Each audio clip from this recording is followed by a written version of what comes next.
ಒಂದ್ ನಿಮಿಷ ನಿಮ್ಮ ಪ್ರಶ್ನೆ ಮೇಡಮ್ ಈಗ ಬಿಜೆಪಿ ಅವ್ರು ಮಾತಾಡ್ತಾ ಕೆಲವು ಪ್ರಶ್ನೆ ಕೇಳಬೇಕಾದ್ರೆ ಅವರು ಮಾತಾಡಿದ್ರು, ಬಟ್ ನಾನು ತಾಳ್ಮೆಯಿಂದ ಕೇಳಿದೆ. ಅವ್ರು ಹೇಳಿದ್ರು ಎಷ್ಟು ನಾಜೂಕಾಗಿ ಅಂದ್ರೆ ಕರ್ನಾಟಕ ರಾಜ್ಯ ಸರ್ಕಾರ ಪೆಟ್ರೋಲು ಡೀಸೆಲ್ ದರ ಏರಿಸಿದೆ, ಕೇಂದ್ರ ಅಲ್ಲ ಅಂತ.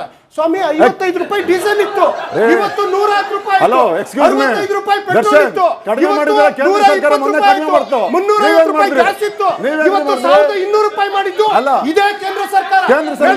ನರೇಂದ್ರ ಮೋದಿ ಸರ್ಕಾರ ಡೀಸೆಲ್ ಪೆಟ್ರೋಲ್ ಬೆಲೆ ಕಡಿಮೆ ಮಾಡ್ತಿಲ್ಲ, ಇವತ್ತು 40 ಲಕ್ಷ ಸುಮಾರು 15 ಲಕ್ಷ ನಮ್ಮಿಂದ ದೋಚುವಂತ ಕೆಲಸ ಆಗ್ತಾ ಇದೆ. ಇವತ್ತು ಚಿನ್ನದ ಬೆಲೆ ಏನು, ಬೆಳ್ಳಿ ಬೆಲೆ ಏನು, ಗೊಬ್ಬರದ ಬೆಲೆ ಏನು, ಸ್ಟೀಲ್ ಬೆಲೆ ಏನು, ಸಿಮೆಂಟ್ ಬೆಲೆ ಏನು, ಮುಂದುವರೆದ ಭಾಗವಾಗಿ ಇವರು ನಮ್ಮ ಅಕ್ಕಿ ಬಗ್ಗೆ ಮಾತಾಡಿದ್ರು. ಅಕ್ಕಿ ಭಾಗ್ಯವನ್ನು ತಂದಿದ್ದು ಮನಮೋಹನ್ ಸಿಂಗ್ ಅವರ ಫುಡ್ ಸೆಕ್ಯೂರಿಟಿ ಆಕ್ಟ್, ಮೋದಿ ಅವರ ಸರ್ಕಾರ ಅಲ್ಲ ಮೇಡಮ್. ಅದನ್ನು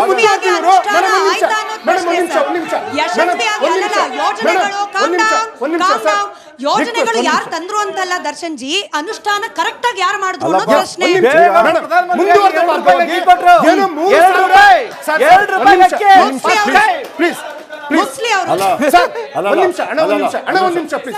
ಸರ್ ಇವತ್ತು KSRTC ಬಸ್ಸು 3000 ಏನೋ ಹಾಳಾಗಿದೆ ಅಂತಂದ್ರು ಮೇಡಮ್. 18ರಲ್ಲಿ ಸಿದ್ದರಾಮಯ್ಯನವರು ಸರ್ಕಾರದಿಂದ ಇಳಿಯುವಾಗ KSRTC ಮೇಲೆ 13 ಕೋಟಿ ರೂಪಾಯಿ ಸಾಲ ಇತ್ತು. ಅದೇ ಬೊಮ್ಮಾಯಿ ಅವರು ಇಳಿಯುವಾಗ KSRTC ಮೇಲೆ 5800 ಕೋಟಿ ಸಾಲ ಇಟ್ರು. ಅವ್ರ ಆಳ್ವಿಕೆನಲ್ಲಿ ಟೌನ್ ಹಾಲ್ ನೋಡ ಇಟ್ರು, KR ಮಾರ್ಕೆಟ್ ನೋಡ ಇಟ್ರು. ಆದ್ರೆ ನಮ್ಮ ಸರ್ಕಾರ ಬಂದ್ಮೇಲೆ 5800 ಹೊಸ ಬಸ್ಗಳ ಖರೀದಿಯನ್ನ ಮಾಡಿದೀವಿ.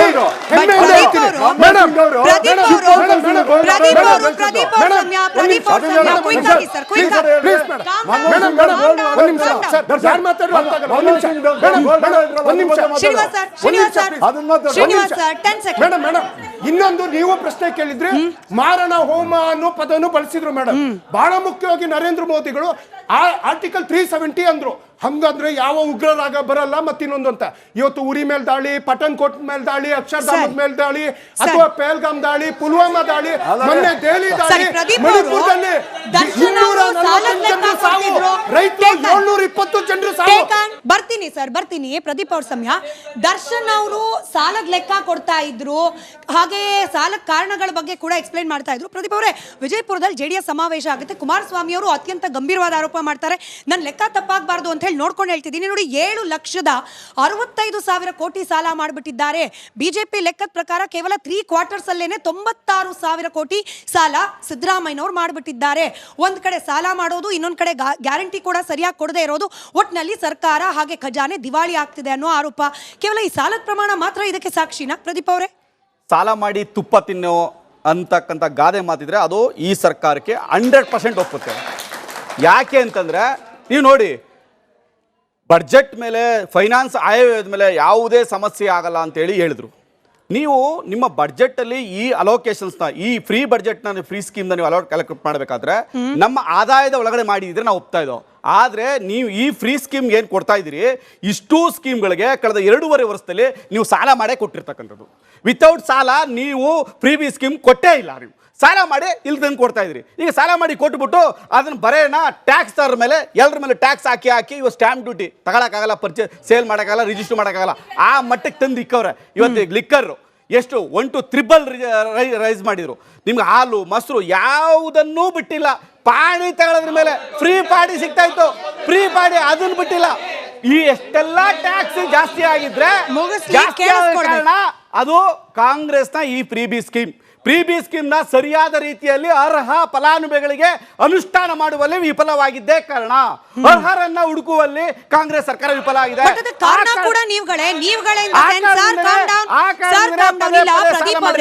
ಪರಿಷ್ಕರಣೆಯ ಗೋಜಿಗೆ ಕೈ ಹಾಕದೇ ಇರೋದಕ್ಕೆ ಕಾರಣ ಕೂಡ ನೇರವಾಗಿ ವಿರೋಧ ಪಕ್ಷಗಳೇ. ಯಾಕೆ ಅಂತ ಕೇಳಿಸ್ಕೊಳ್ಳಿ, ಪರಿಷ್ಕರಣೆ ಮಾಡ್ತೀವಿ ಅಂತ ಹೋದ್ರೆ ರಾಜ್ಯ ಸರ್ಕಾರದ ಫೇಲ್ಯೂರ್ ಅಂತ ಹೇಳಿ ನೀವು ಬಿಂಬಿಸ್ಬಿಡ್ತೀರಿ, ಪಬ್ಲಿಕ್ ಒಪಿನಿಯನ್ ಕ್ರಿಯೇಟ್ ಮಾಡ್ಬಿಡ್ತೀರಿ.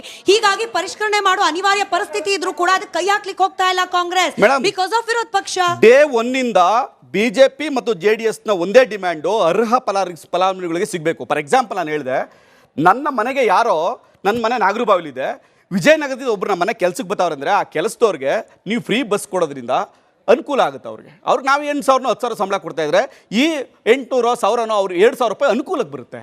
ಆದರೆ ನನ್ನ ಹೆಂಡತಿ ಅದೇ ಬಸ್ಸಲ್ಲಿ ವಿಜಯನಗರಕ್ಕೆ ಯಾವ್ದೋ ಫಿಲಮ್ ನೋಡಕ್ ಹೋದ್ರೆ ಏನ್ ಅನುಕೂಲ ಆಗುತ್ತೆ? ಆದ್ರೆ ಅದೇ ಹೇಳ್ತಾ ಇರೋದು, ಆ ಅರ್ಹ ಫಲಾನುಭವಿಗಳನ್ನ ಅರ್ಹ ಫಲಾನುಭವಿಗಳನ್ನ ಹುಡುಕುವಲ್ಲಿ, ಅರ್ಹರಿಗೆ ಕೊಡುವಲ್ಲಿ, ಅರ್ಹರಲ್ಲಿ ಹುಡುಕುವಲ್ಲಿ. ಅದಕ್ಕೆ ಇವಾಗ ಬಂದಿರೋದು ನೀವು. ಯಾಕೆ ಕಾಂಗ್ರೆಸ್ ನಾಯಕರುಗಳೇ ಪರಿಷ್ಕರಣೆ ಆಗ್ಬೇಕು ಅಂತಿದ್ದಾರೆ ಅಂದ್ರೆ, ಈ ಫ್ರೀ ಬಿ ಸ್ಕೀಮ್ ನ ಫುಲ್ಫಿಲ್ ಮಾಡಕ್ಕೆ ಕಾಂಗ್ರೆಸ್ ಸರ್ಕಾರಕ್ಕೆ ಆಗ್ತಾ ಇಲ್ಲ. ಆ ಕಾರಣಕ್ಕೋಸ್ಕರ ಕಾಂಗ್ರೆಸ್ ಶಾಸಕರುಗಳೇ ಇದಕ್ಕೆ ವಿರೋಧವನ್ನು ವ್ಯಕ್ತಪಡಿಸ್ತಾ ಇದ್ದಾರೆ. ಶ್ರೀನಿವಾಸ್ ಅವರು, ನೀವಾಗ್ಲೇ ಹೇಳ್ತಾ ಇದ್ರಿ ಗಂಡನ್ ಜೇಬಿಂದ ಕಿತ್ಕೊಂಡು ಹೆಂಡತಿ ಜೇಬಿಗೆ, ಇದು ಕೇವಲ ನಿಮ್ದಲ್ಲ, ಇನ್ ಜನರಲ್ ಬಿಜೆಪಿ ಆರೋಪ ಅದೇ. ಕಾಂಗ್ರೆಸ್ ಸರ್ಕಾರ ಗಂಡನ್ ಜೇಬಿ ಕೈ ಹಾಕ್ಬಿಟ್ಟು ಹೆಂಡತಿಗೆ 2,000 ರೂಪಾಯಿ ಕೊಡ್ತಿದ್ದಾರೆ ಅಂತ ಹೇಳಿ. ಆದ್ರೆ ನಿಮ್ಮ ಮೇಲೂ ಕೂಡ ಆರೋಪ ಇದೆ ಅಲ್ವಾ ಸರ್? ಕರ್ನಾಟಕದಿಂದ ತೆರಿಗೆದಾರರ ದುಡ್ಡನ್ನ ತಗೊಂಡು ಚುನಾವಣೆ ನಡೆಯುವ ಬಿಹಾರದಂತಹ ರಾಜ್ಯಗಳಿಗೆ ಯಥೇಚ್ಛವಾಗಿ ಯೋಜನೆಗಳನ್ನ ಕೊಡೋದು, ಅಥವಾ ಡೆವಲ್ಯೂಷನ್ ಅಲ್ಲಿ ಯಥೇಚ್ಛವಾಗಿ ಕೊಟ್ಬಿಡೋದು ಕೇಂದ್ರ ಸರ್ಕಾರ ಮಾಡ್ತಿರೋದು ಇದೆ ಅಲ್ವಾ? ಕರ್ನಾಟಕದ ಜೇಬಿ ಕೈ ಹಾಕಿರೋದು, ಎಲೆಕ್ಷನ್ ಎಲ್ಲಿ ನಡೆಯುತ್ತೋ ಅಲ್ಲಿ ಕೊಡೋದು ದುಡ್ಡು, ಇದೇ ಅಲ್ವಾ ಮಾಡ್ತಿರೋದು? 2014ರಿಂದ ಇದುವರೆಗೂ ಮೇಡಮ್, ನೀವು ಸ್ವತಂತ್ರ ಬಂದಾಗಿಂದ 2014ರವರೆಗೂ ಎಷ್ಟು ಹೈವೇಸ್ ಆಗಿದೆಯಲ್ಲ, ಅದಕ್ಕಿಂತ ಅತಿ ಹೆಚ್ಚು ರಾಜ್ಯದಲ್ಲಿ ಹೈವೇಸ್ ಆಗಿದೆ, ಅದಕ್ಕಿಂತ ಹೆಚ್ಚು ಪೋರ್ಟ್ಸ್ ಆಗಿದೆ, ಅದಕ್ಕಿಂತ ಹೆಚ್ಚು ಏರ್ಪೋರ್ಟ್ಸ್ ಆಗಿದೆ. ಸರ್ಕಾರ ದಿವಾಳಿ ಆಗ್ಬಿಟ್ಟಿದೆ ಅಂತ ಬರೀ ಬಿಜೆಪಿ ಜಾತ್ಯತೀತ ಜನತಾದಳ ಅಷ್ಟೇ ಹೇಳ್ತಾ ಇಲ್ಲ. ನೀವು ಅವಾಗಲೇ ಬೈಟ್ಸ್ ತೋರಿಸಿದ್ರಿ. ಈ ರಾಜ್ಯದ ಗೃಹ ಮಂತ್ರಿಗಳಾದಂಥ ಪರಮೇಶ್ವರ್ ಅವರು ಹೇಳಿದ್ದಾರೆ, ಮುಖ್ಯಮಂತ್ರಿಗಳ ಆರ್ಥಿಕ ಸಲಹೆಗಾರರಾದಂಥ ಬಸವರಾಜ ರೆಡ್ಡಿ ಅವರು ಹೇಳಿದ್ದಾರೆ, ಇವರ ಅಧಿಕೃತ ವಕ್ತಾರರಾದಂಥ ಮೈಸೂರಿನ ಲಕ್ಷ್ಮಣ್ ಅವರು MP ಕ್ಯಾಂಡಿಡೇಟ್ ಅವರು ಹೇಳಿದ್ದಾರೆ, ಶಾಸಕರಾದ ಗವಿಯಪ್ಪ, ಬಾಲಕೃಷ್ಣ. ನಾವು ಅಷ್ಟೇ ಹೇಳ್ತಾ ಇಲ್ಲ, ಇವರು ಇಡೀ ಸರ್ಕಾರದ MLAಗಳು ಕಾಂಗ್ರೆಸ್ ಪಕ್ಷದಲ್ಲಿರೋರಿಗೆ ಮುಖ್ಯಮಂತ್ರಿ ಹತ್ರ ಹೋಗಿ ಇದನ್ನು ಪರಿಷ್ಕರಣೆ ಮಾಡಿದರೆ ತೆಗೀರಿ ಅಂತ ಹೇಳ್ತಾ ಇದ್ದಾರೆ. ದಟ್ ಮೀನ್ಸ್ ಅವ್ರ ಮೇಲೆ ಕೂಡ ಜನಗಳ ಒತ್ತಡ ಇದೆ. ಈ ಸರ್ಕಾರ ದಿವಾಳಿ ಎದ್ದೋಗ್ಬಿಟ್ಟಿದೆ, ಹಣ ಇಲ್ಲ ಅಂತ. ಮೇಡಮ್, ನಾನು ಅತ್ಯಂತ ಗಂಭೀರವಾದ ವಿಷಯ ಹೇಳ್ತೀನಿ.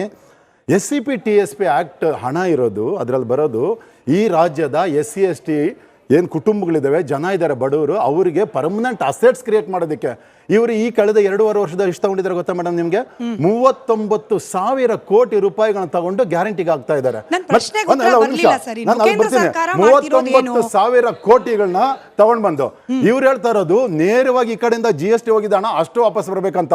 ಕೇಂದ್ರ ಸರ್ಕಾರದಿಂದ ಇವರಿಗೆ 2014ರಿಂದ ಯಾವ್ದು ಅನುದಾನಗಳು ಬರಲೇ ಇಲ್ವಾ? ಯಾವ್ದು ರಸ್ತೆಗಳಾಗ್ಲಿಲ್ವಾ? ಏರ್ಪೋರ್ಟ್ಗಳಾಗ್ಲಿಲ್ವಾ? ಹಾಸ್ಪಿಟಲ್ ದುಡ್ಡು ಬಂದಿಲ್ವಾ? ಈಗ ಇವತ್ತೊಂದು ಆರೋಗ್ಯದ ಸ್ಕೀಮ್ ಲಾಂಚ್ ಆಗಿದೆ ಮೇಡಮ್. ನಿನ್ನೆ ಏನು ಗೊತ್ತಾ, 9 ರಿಂದ 14 ವರ್ಷದ ಹೆಣ್ಣು ಮಕ್ಕಳಿಗೆ ಕ್ಯಾನ್ಸರ್ ಬರದೇ ಇದ್ದಾಗೆ ತಡೆ ಆಗೋದಕ್ಕೆ ಇಂಜೆಕ್ಷನ್ಸ್ 15,000 ಕೋಟಿಗೂ ಹೆಚ್ಚು. ಇದೆಲ್ಲ ಈ ರಾಜ್ಯಕ್ಕೆ ಇವರ ಬೆನಿಫಿಷಿಯರ್ಸ್ ಅಲ್ವಾ? ಇದು ಜನ್ಧನ್ ಯೋಜನೆ ಬೆನಿಫಿಷಿಯರ್ಸ್ ರಾಜ್ಯದಲ್ಲಿ ಇಲ್ವಾ? ನಲ್ ಸರ್ ಜಲ್ ಬೆನಿಫಿಷಿಯರ್ಸ್ ಇಲ್ವಾ? ಮನೆಗಳು ಮೇಡಮ್ ಕೆಲಸಗಳು ಮೇಡಮ್, ದಯವಿಟ್ಟು ನೀವು ಇದು ಮನೆಗಳು ಕಟ್ಕೊಂಡಿಲ್ವಾ? ಸೆಂಟ್ರಲ್ ಗವರ್ಮೆಂಟ್ ಇಂದ ಮನೆಗಳು ಕಟ್ಟಿಲ್ವಾ? ಇದೆಲ್ಲ ಇಲ್ಲಿಂದ ಮತ್ತೆ ಮೇಡಮ್ ಇಲ್ಲಿಂದ ಹೋಗಿದ್ದು ಇದನ್ನೆಲ್ಲ ಇವ್ರು ಲೆಕ್ಕ ಹಾಕಲ್ಲ. ಇವ್ರಿಗೆ